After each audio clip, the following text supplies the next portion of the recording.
Greetings, my peeps, and welcome to the All Things Basketball Podcast with your boy GD. In this episode, I'll be doing my Knicks Midseason grades, guys. I'll give you all the grades for the players there. Also, NBA Midseason Awards. I'll be doing my awards section there, so we'll talk about those players and coaches and so forth. And then also, incident at Ohio State with the star player in women's basketball, Caitlin Clark. I'll talk about that as well. So just sit back, relax, and enjoy the show, guys.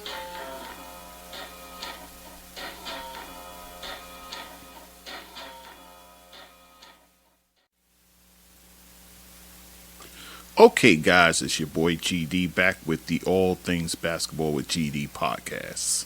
And I wanted to do Knicks Midseason report. Along with that, giving out my grades and so forth. So I'm going to do that. Well, I did want to cover Midseason awards. We're at the midway point of the season, so I'll give you all the candidates that I see. And then after that, one other news item as of basketball importance, I would think. We'll just cover those three for today. Of course, eventually I will have my Week 13 review. But in this episode, we'll do Knicks Midseason report cards. We'll do Midseason awards throughout the NBA and then the other news items. So let's get right into it, shall we? The New York Knicks, at this point, they have played about more than half of their games. And they look pretty good, guys. So I want to give out my grades, and I'll do so. I'll start with the bench first, and then I'll do the starters.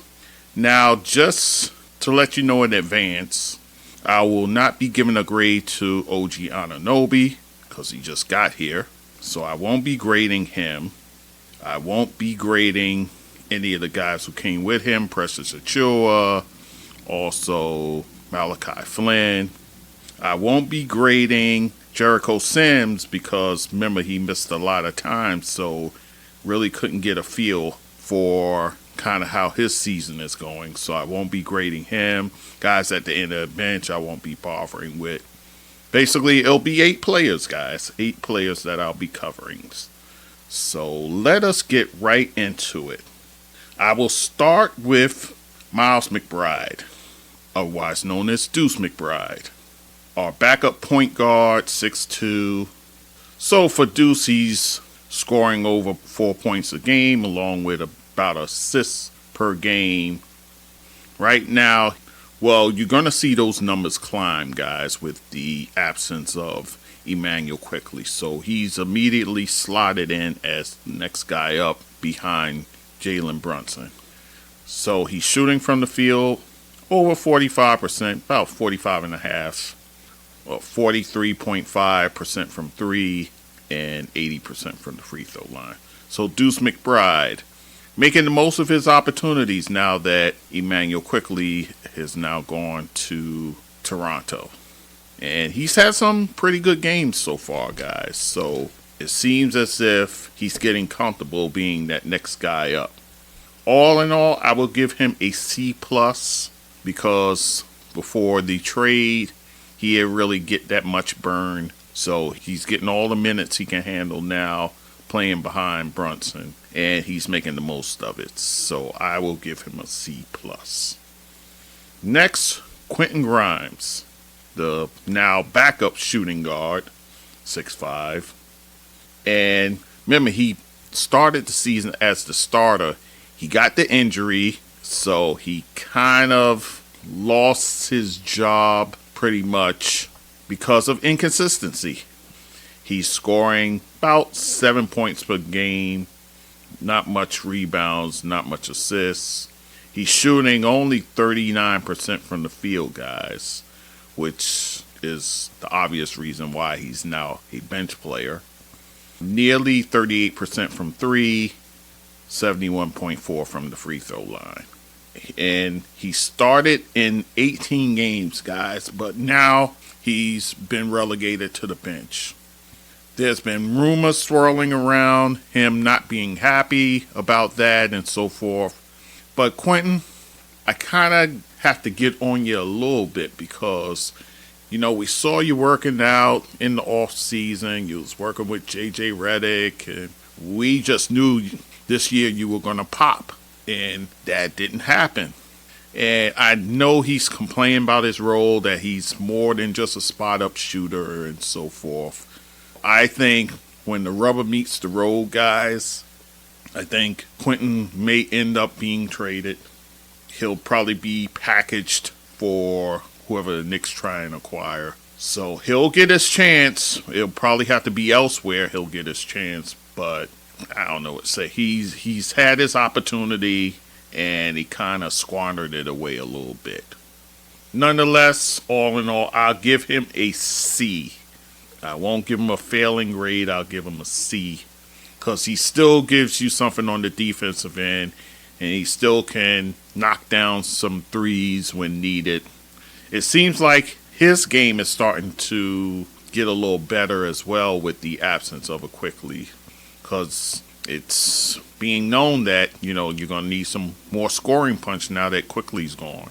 So it seems like his scoring's starting to come around a little bit, but I still give him a C. So that's my grade for him. Josh Hart. Josh Hart, our backup small forward, but he can play power forward in a pinch, given his 6'4" size. He started out the season slow, guys, and then he started to turn it on as the season progressed. Scoring over 7 points a game, giving you over 6 rebounds and nearly 3 assists. But Josh Hart, you know him. He's a dog. He's a guy who's going to go in there. He's going to be the catalyst coming off the bench. And that's just who he is. From the field, he's shooting just 44% from the field. From three, not what you want to see, nearly 32%. And over 79% from the free throw line. But Josh Hart, you know what you're getting with him. He's not going to play outside of himself. And he's what this team needs, especially coming off that bench with that bench mob there. So all in all, I give Josh Hart a B. It could have been higher, but again, he had kind of the slow start in the beginning of the season, but it seems like his play now is picking up. Then I will turn my attention to Mitchell Robinson. Now, Mitchell Robinson, he is now out with that ankle. Our center, 7 feet tall. He appeared in 21 games, so he just reaches my kind of threshold. I put a threshold that player should at least have played half of the 41 games, so that'll put it at 20 or 21. So he reaches the threshold. His average, above 6 points per game, over 10 rebounds, a steal and a half, and his blocks to me were kind of down, over a block per game. Shooting from the field, you know he's going to be efficient in that regard, given his limited opportunities, over 59%. And from the free throw line, that always leaves something to be desired. Just a shade under 37% from the free throw line, which is appalling. Mr. Robinson, you know he's the anchor for the defense. There was a lot of rumblings, guys, of him being a defensive player of the year candidate. That's how well he was playing. So to have him go down with the ankle was unfortunate. But it seems like now that the league has ruled that the Knicks won't get the disabled player exemption, it seems like he could be back later in the season, guys.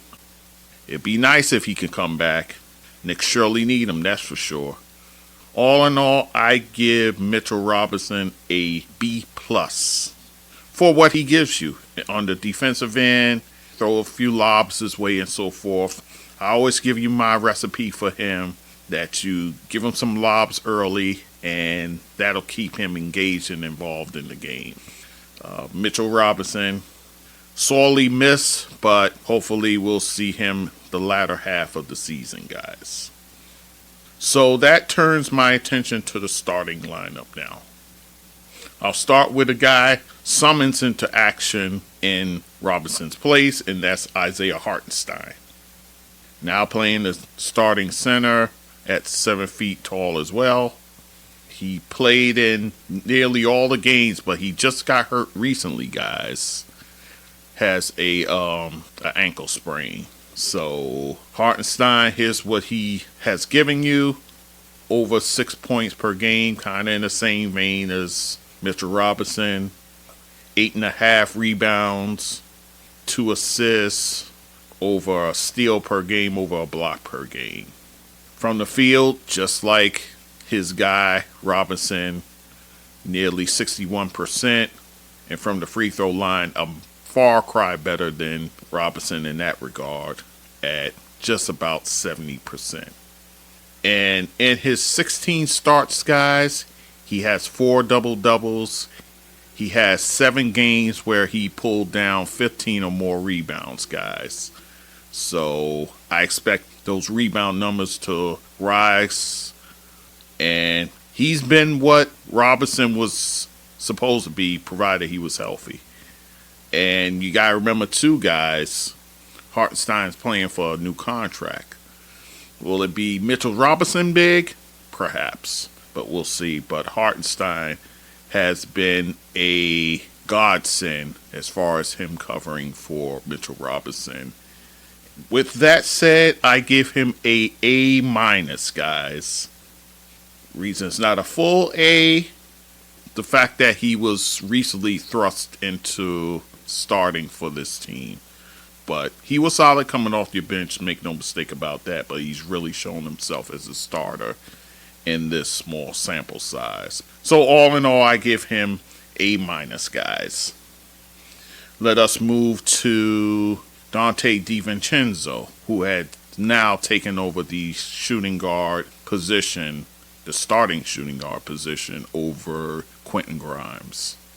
Donte, he started out the season slow, but has really come on, so much so that he's now the starter in the backcourt with Jalen Brunson. And it seems those two guys really play off each other well.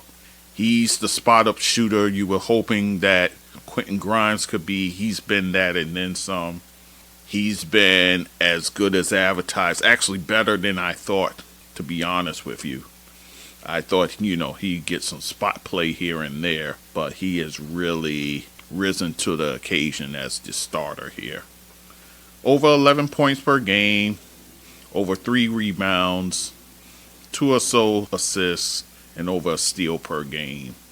And I tell you what, guys, he's been playing defense pretty well at the shooting guard position as well. Guys, he has also averaged 2.6 threes per game. And he has started in 24 games, guys, as of this recording here. And his percentages, approaching near 46% from the field, 42.5 from three-point range, which you love that, and 73.5% from the free throw line. So Donte DiVincenzo, a free agent signing in the offseason that has paid dividends for this team. With that said, I give him a B+. Reason a B+, because he did have kind of the rocky start, but he's really smoothed himself into shape here, being a solid contributor for this team. That leaves us to Julius Randle, our power forward, 6'8". He's played in every game, guys. His efficiency has been better this season, over 47% from the field. From 3, he has suffered, not even 30% from 3, 77.3% from the free throw line. He's had about 18 double-doubles, guys. You can see the chemistry between him and Brunson getting better, especially this season. You know the thing with Julius Randle, he's going to give you the numbers.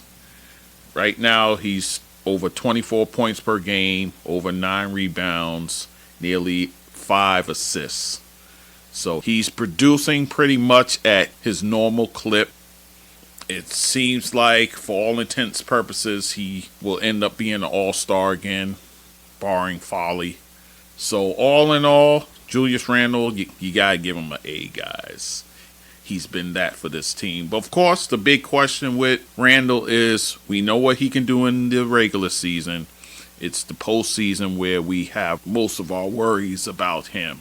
But I think that you're going to need to, I don't want to say load manage, but you're going to have to manage him so that when the season winds down, he isn't like worn out and beat up coming into the postseason. You need him fresh. You need him ready to go because this postseason really is going to be the test, guys. If he doesn't show up in this postseason, I think the Knicks have to take a long look in the mirror. This postseason for Julius Randle is probably as important as any in his career.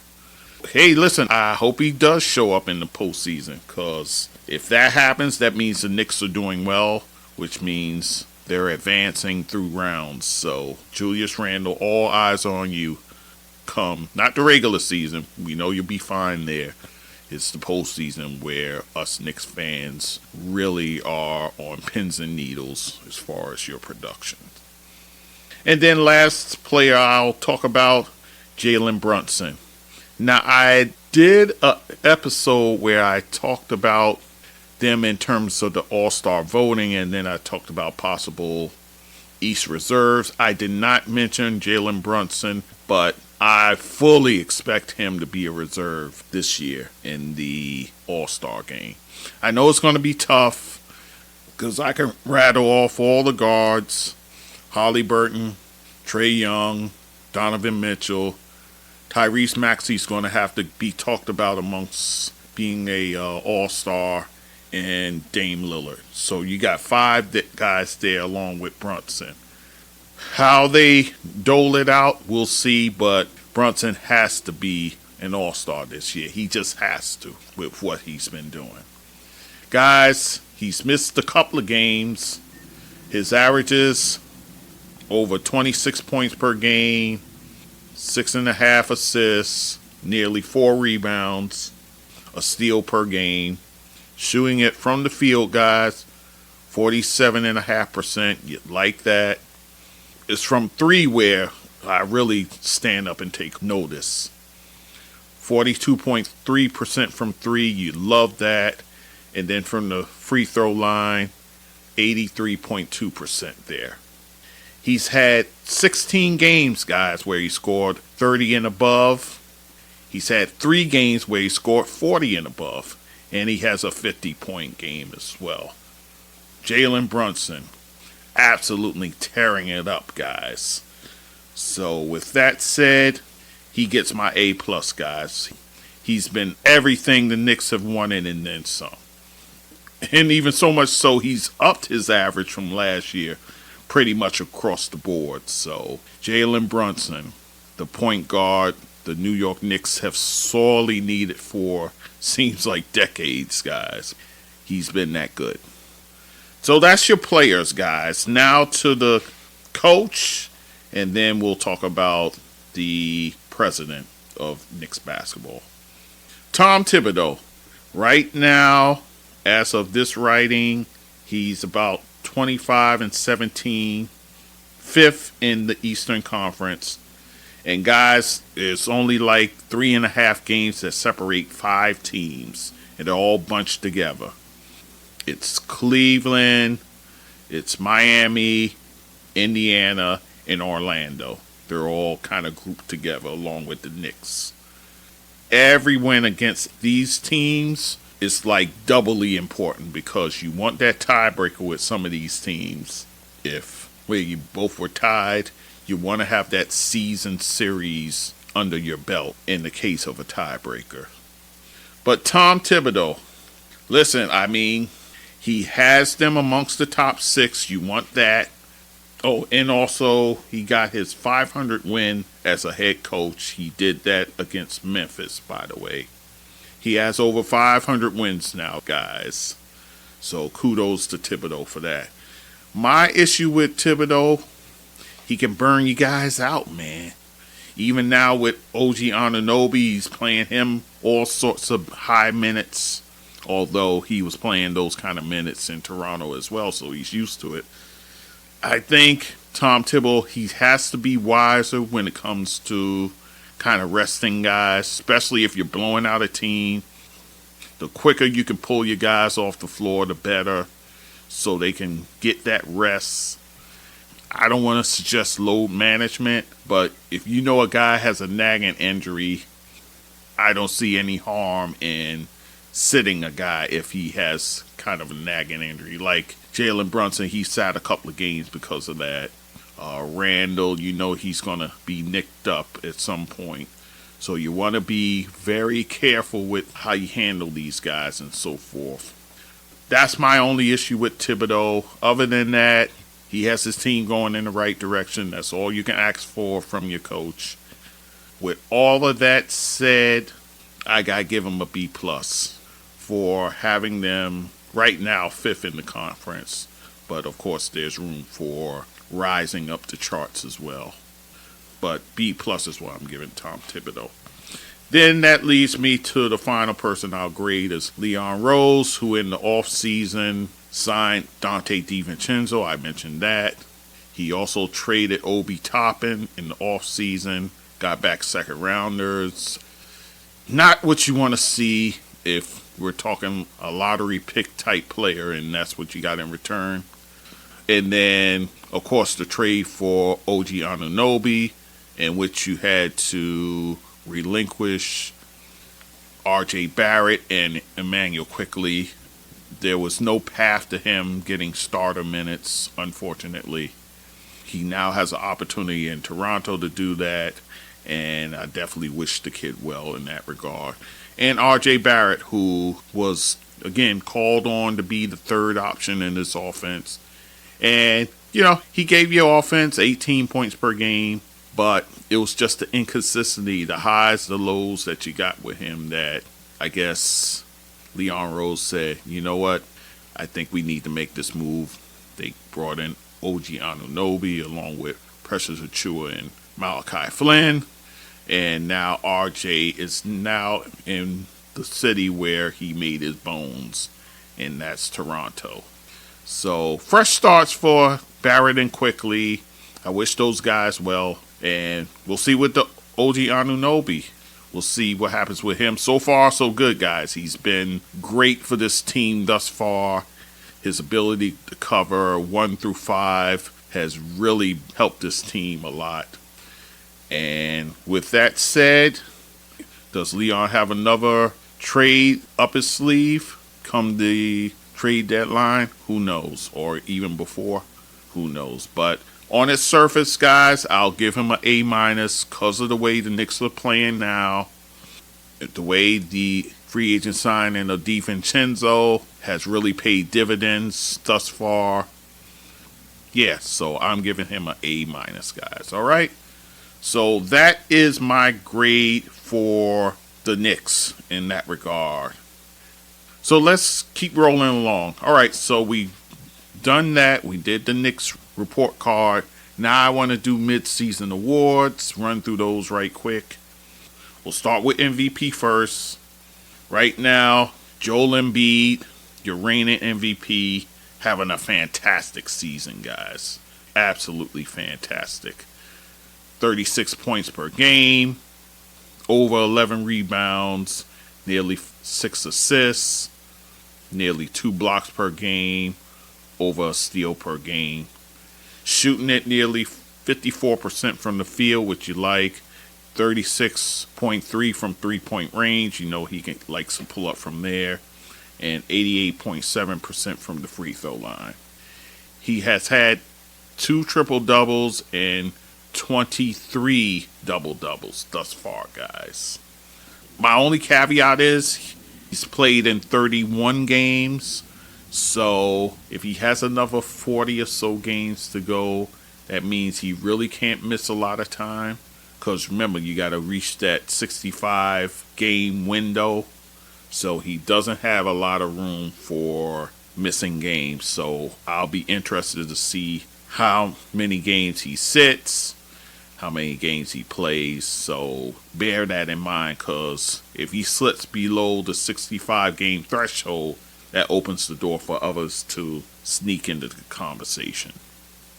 So with that said, we'll talk about the multiple-time MVP, Nikola Jokic. He's played in about 44 games as of now. Over 26 points per game for him, 12 rebounds, 9 assists, block per game, over a steal per game. He's shooting at 59% from the field, guys, so you know he's Mr. Efficient there. From three-point range, 36.2%. And then 82.5% from the free throw line. He's leading the league in triple-doubles with 13.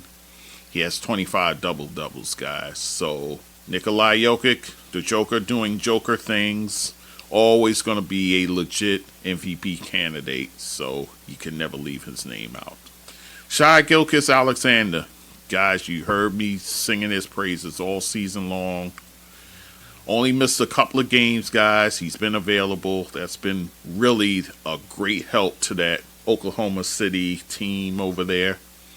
Over 31 points per game, above 6 assists, about 5.5 rebounds. And he's leading the league in steals, guys, at 2.3. So you like that. Very efficient from the field for a guard like him. 54.5% from the field. 3-point shooting still leaves a lot to be desired, just under 32. 88.7% from the free throw line, so he's pretty much automatic there. He has 5 double-doubles on the season, guys. And most importantly, his team is looking very good right now. So Shai Gilgeous-Alexander, a worthy person in the MVP conversation. So I'll be interested to see the latter part of the season, how his team progresses and how he plays along with that. So that will be most important in this MVP race.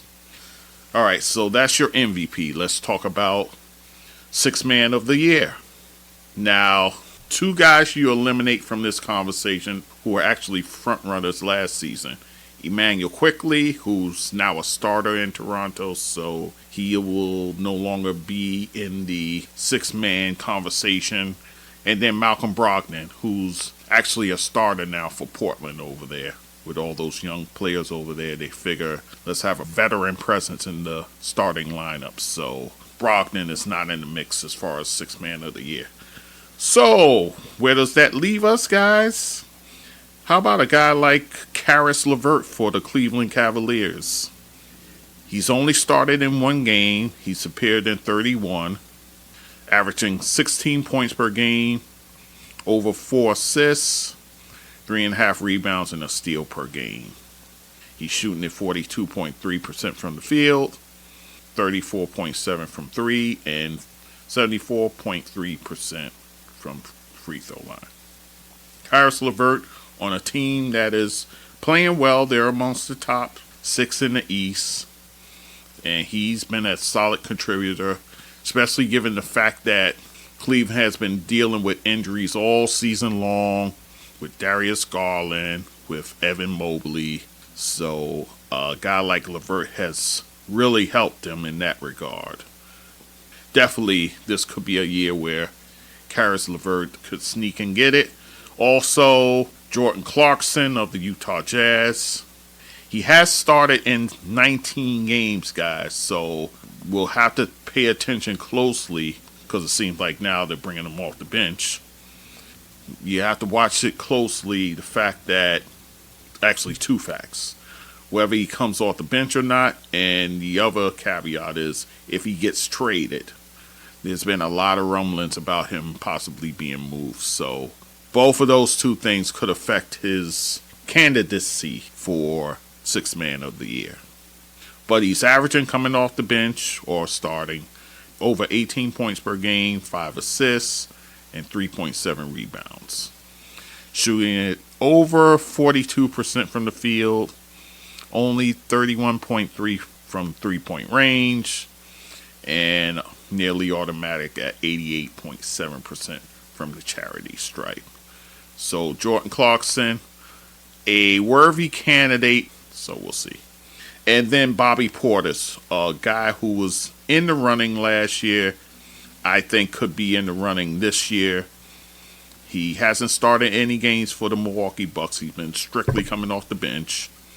He's appeared in just about every game. 12.3 points per game, 6.7 rebounds. I think he's a guy you could see making a major move in the latter half of the season for the Milwaukee Bucks, especially as they start to load manage those guys over there, guys like Giannis, guys like Middleton, possibly even Lopez. So I really see Portis taking on a major role going down the stretch. So that could definitely enhance his chances at Sixth Man of the Year. Shooting it over 50% from the field, 36.6% from three, and over 77% from the free throw line. So Bobby Portis, another name to keep in mind in the Sixth Man of the Year race there. But I would say right now, the leader in the clubhouse is probably Caris LeVert, if I were to take a guess. Let us move on to Defensive Player of the Year. And I have three guys here.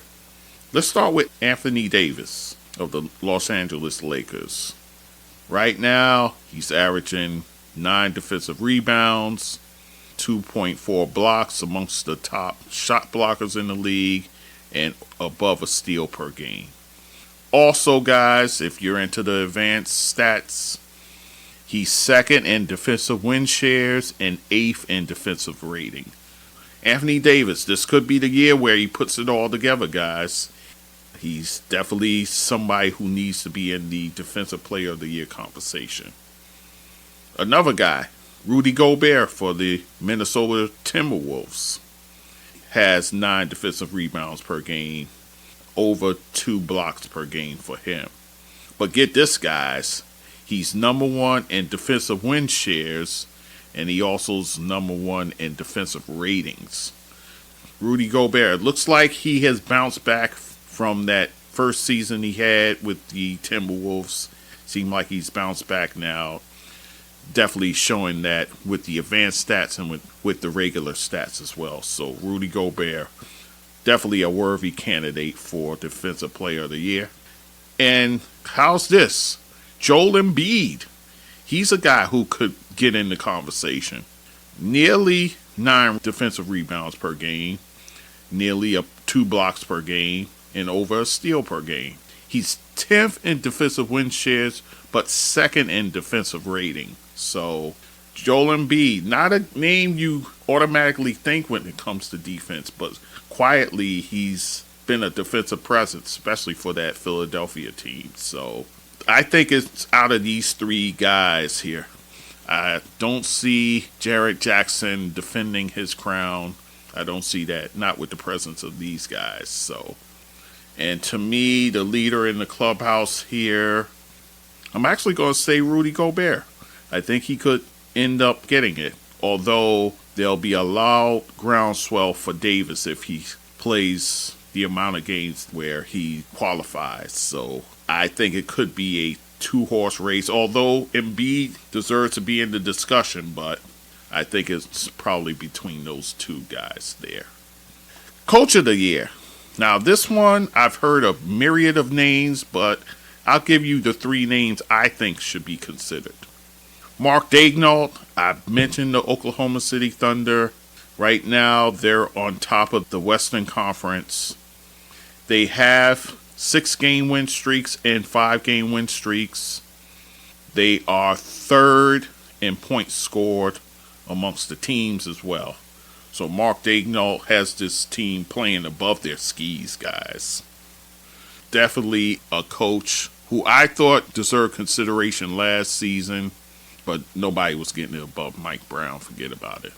But this season, he really has this team going in high gear. So Mark Daigneault, I think, is a very worthy Coach of the Year candidate. Next one, Chris Finch for the Minnesota Timberwolves. They've been a surprise team, guys. Also tied with Oklahoma City Thunder. Finch has been November's Coach of the Month, and his team has a 7-game win streak and a 6-game win streak in their arsenal thus far. And right now, they're 3rd in 3-point percentage amongst all the teams. So Chris Finch has these guys playing well and atop of that Western Conference over there. And then the last person I'll mention, Joe Mazzulla, guys, for the Boston Celtics. His team is the top team in the entire NBA. He was Coach of the Month in the East for the month of December. And he has 8-game win streaks, 2 6-game win streaks, and a 5-game win streak this season thus far.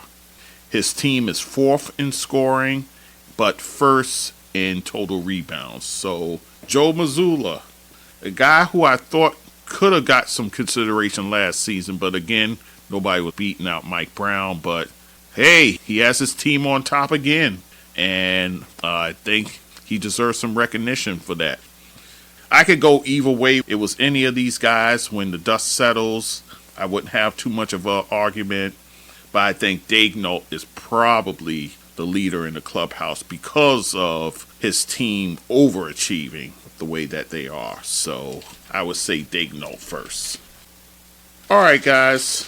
A couple more categories, and then I want to get to the news item I have real quick. Rookie of the Year, guys, I think it's just a 2-horse race. I don't see anybody other than these 2 guys. Of course, the obvious one, Victor Wembanyama, who's having a fantastic rookie season.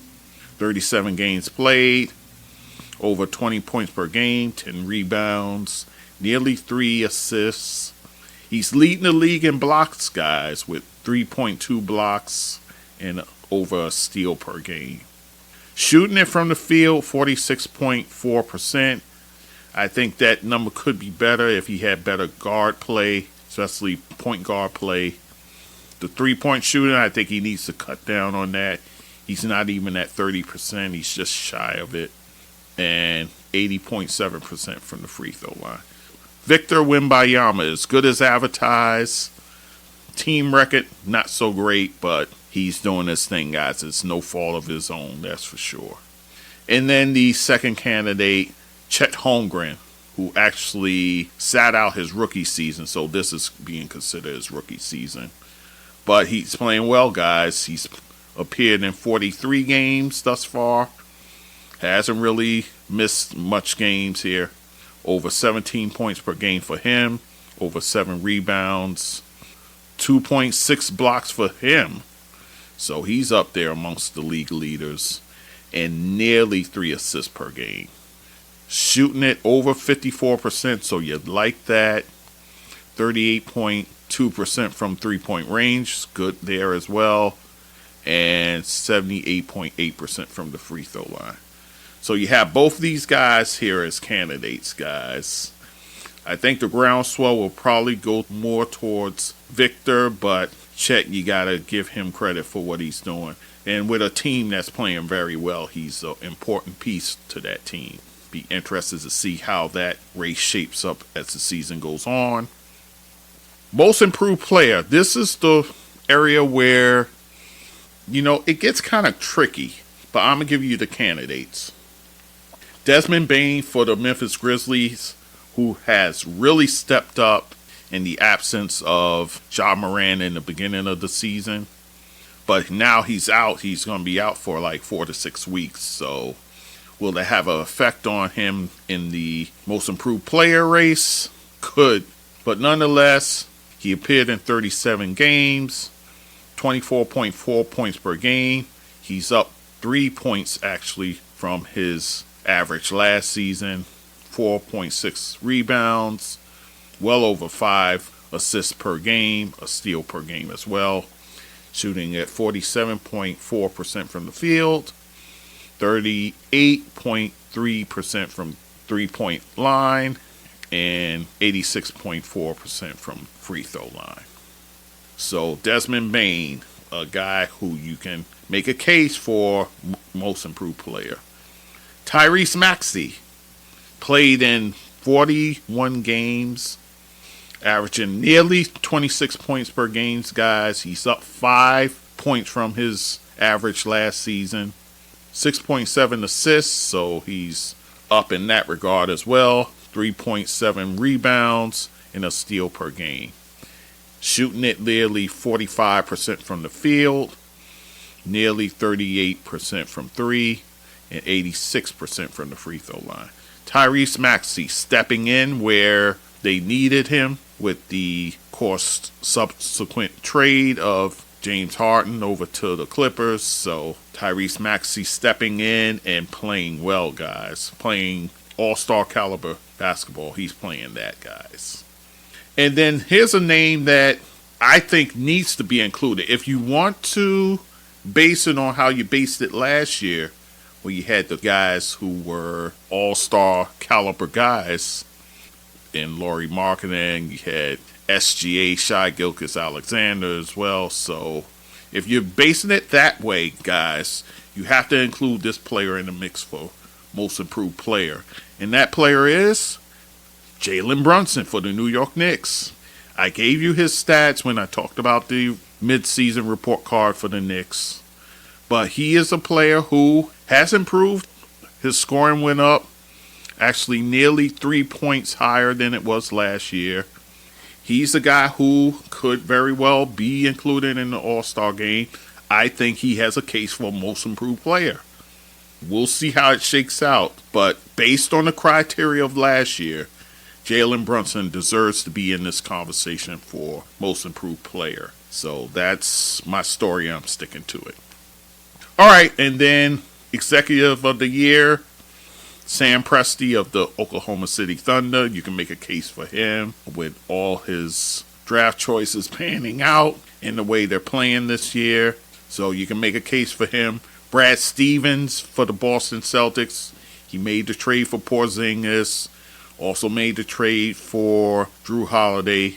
Team's playing fantastic. So Brad Stevens definitely, I think, probably a leader in the clubhouse. And then Leon Rose of the New York Knicks. You have to include him. I told you the offseason moves he made. The in-season trade for OG Anunoby. And he may have another trade coming down the pike. So definitely belongs in this conversation. So those are my three guys for Executive of the Year. But like I said, Brad Stevens, probably the one who stands out as the leader in the clubhouse here. So, all right, guys. So that's the midseason awards. And then quickly, I want to talk about women's college basketball. Number 2, Iowa falls to number 18, Ohio State. And that happened in Ohio State. And that game went to overtime, but Ohio State wins it 100-92. Ohio State rallies in the fourth quarter to send that game into overtime, where Iowa got outscored 17-9 in the overtime. Caitlin Clark, everybody's been singing her praises. She's having a fantastic year again. Reigning National Player of the Year. She'll get it again. She's leading women's basketball in scoring at 31 points per game. She's second in assists with 7.7 assists. In that game that she lost, she scored 45 points, guys, with 7 assists, 3 rebounds, 2 steals. And for the winners there, Ohio State, Cody McMahon, she had 33 points along with 12 rebounds and 2 blocks.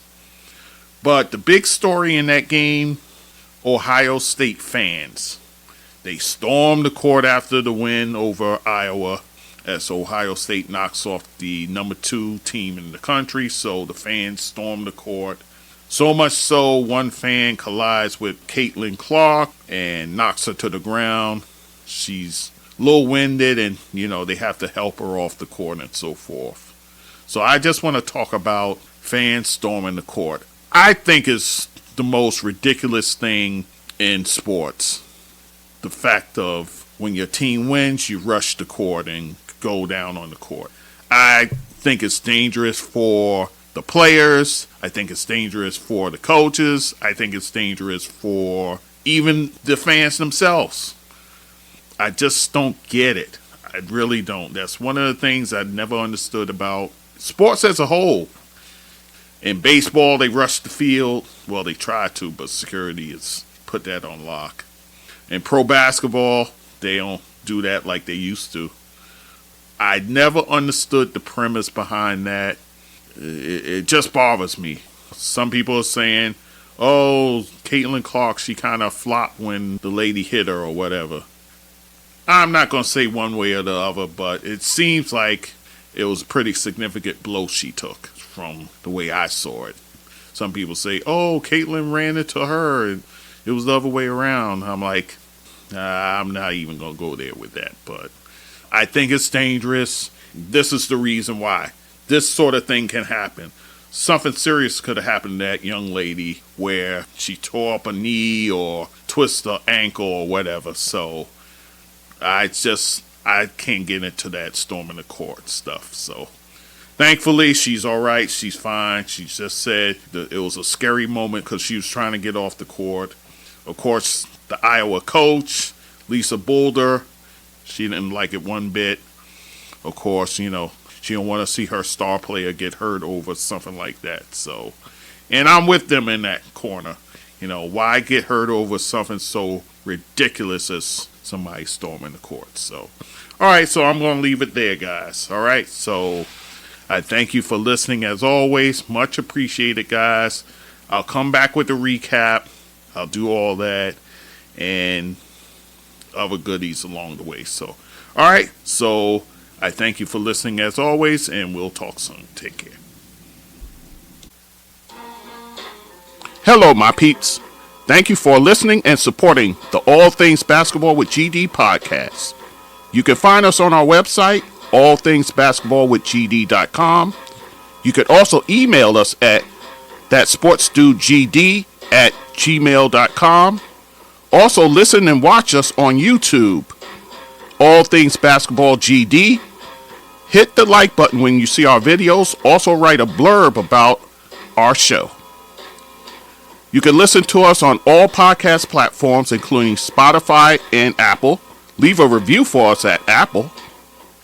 On the website, you can support us by hitting the Buy Me a Coffee button, support on Anchor button, or donate on PayPal. You can also support us by our Cash App, gdthatsportsdude. Once again, I thank you for listening and supporting the show, and do take care.